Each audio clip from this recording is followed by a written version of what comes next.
মা কি হয়েছে এত ফুর্তি গেলি গা? এত ফুর্তি গেলি কি হয়েছে? ফুর্তি গেলি গা তুই জানোস না দেখ কত প্রসাদ জমা করছি। এই যে বিশাল পূজা না আজকে, এদিকে সব কাঠের দোকান সোনার দোকান গুলা পুজো হইতেছে না, প্রসাদ এগুলো সব এদিকে প্রসাদ সব আনছি। আইনা দেখ কত প্রসাদ জমা করছি, কত দিন লাগে খেতে পারুম।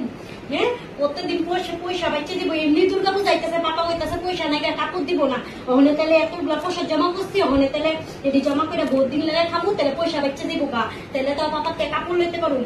হ্যাঁ কইতেছে পয়সা নাই বলে কাপড় দিতে পারতো না। দুর্গা পূজার মাত্র 10-15 দিন আছে, এদিকে জমা করছি। আরো দোকান আছে, আরো যাই নাই, আরো যামু।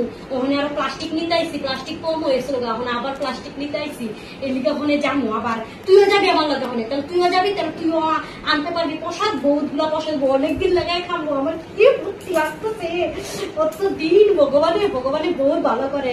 ভগবানে বুঝছে প্রসাদ শাড়ি কাপড় লইতে পারবো না, এদিকে ভগবানের পুরা প্রসাদ পুরা মিলাচ্ছে। দেখছো কত প্রসাদ, কত মিষ্টি বুঝলা বুঝিয়া কত দেখছো পুরি দেখছো তো রাত্রে খাবার বাচ্চা দেবো গা, কত ভালো লাগতেছে আমার।